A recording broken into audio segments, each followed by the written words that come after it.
Welcome, my name is Alina Carter, and what you're about to read isn't just a tale of business, betrayal, or ambition. It's the chronicle of an evolution. Of a woman who gave her everything to a family empire only to be left behind, and how she turned injustice into unprecedented power. This isn't fantasy. This is real. This is my story.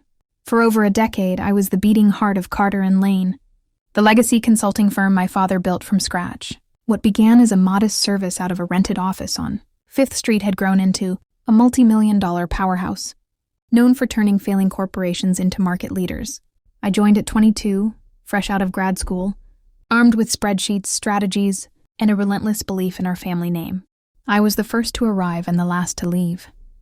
I led negotiations, won clients, fixed crises, and slowly, meticulously, wove myself into the DNA of the business. My father, Charles Carter, was an old-school man, calculating but fair, or so I thought. My younger sister, Betrayal, was never interested in the business. An artist by passion and a socialite by habit, she spent her 20s hopping from gallery openings to yacht parties, only occasionally gracing our boardroom, with wide-eyed curiosity and zero comprehension. No one at the company took her seriously, and she didn't seem to mind. It was understood. Alina runs the show. Betrayal paints her abstracts. Until everything changed. It was a Friday morning in late September when my world flipped. I walked into my father's office, ready to present a proposal for expanding into European markets. Instead, I found Betrayal in his chair, legs crossed, smirking like a cat that had eaten the canary. "Dad's retiring," she said nonchalantly, as if commenting on the weather. "He's handing the company to me." I laughed. Actually laughed. "You're joking." "I'm not. It's done. The paperwork was signed last night." I turned to my father, who stood by the window, avoiding eye contact. "Is this true?" He nodded but wouldn't face me. "I've made my decision." I won't detail the entire argument that followed. It was messy, loud, and painful. I demanded to know how he could betray everything I had built.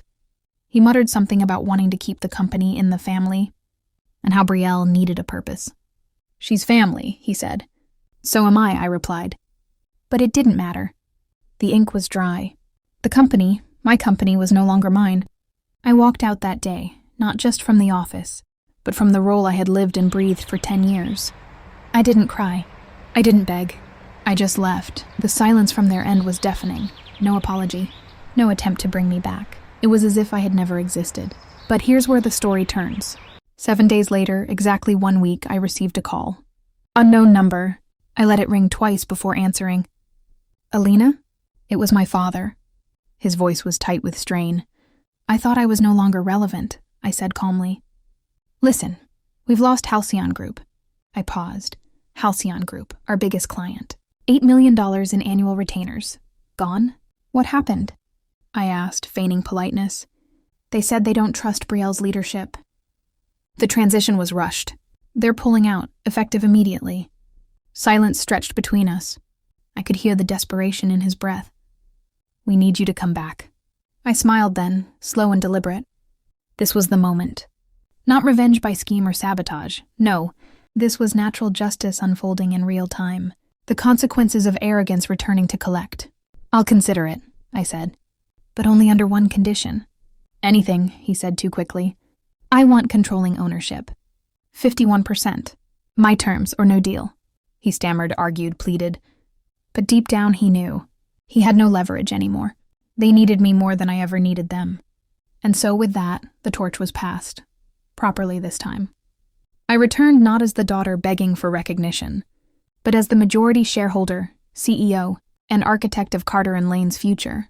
Betrayal was quietly moved to a non-executive creative role, where she could doodle on her office, walls and host gallery nights, without ever touching a client account again. The staff greeted me not with fanfare but with relief. The Queen had returned, and the empire would rise again. The following months were a whirlwind. I spent sleepless nights restructuring the firm from its fragile foundation upward.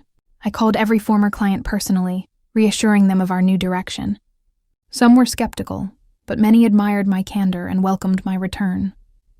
I reinstated quality control systems, recruited new department heads, and hosted innovation summits that sparked fresh momentum. Betrayal, for all her aloofness, struggled to adjust. She stopped coming to the office altogether, eventually requesting remote status. Our relationship became tense, civil but shallow. I had extended my hand, but she withdrew hers, wounded by reality. My father, meanwhile, observed from the sidelines. He tried to advise, sometimes too often, but I listened with respect and moved on my own terms.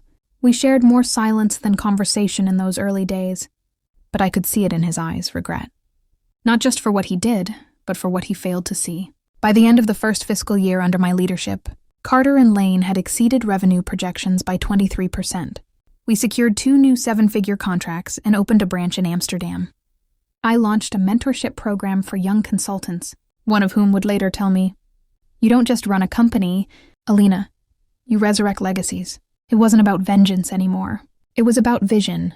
The moral of the story: never let your worth be defined by someone else's inability to see your value. When those you trust the most overlook your dedication, it can feel like betrayal. But sometimes, betrayal is the very thing that sets you free. Let yourself walk away with dignity, rather than stay and beg for what should have been yours. Trust that time will expose the truth, and those who underestimated you will eventually face the cost of their decisions. And when that moment comes, when the same people who cast you aside come back in need, don't respond with hatred. Respond with strength. Come back, but only on your terms. Not for vengeance, but to build better, stronger, and wiser. Because real power doesn't come from revenge. It comes from reclaiming your voice, setting boundaries, and knowing that your loyalty should never come at the price of your self-respect. Let the silence do the talking. Let your success tell the story. And when you rise again, do so not to prove others wrong, but to remind yourself that you were always right to believe in your own worth.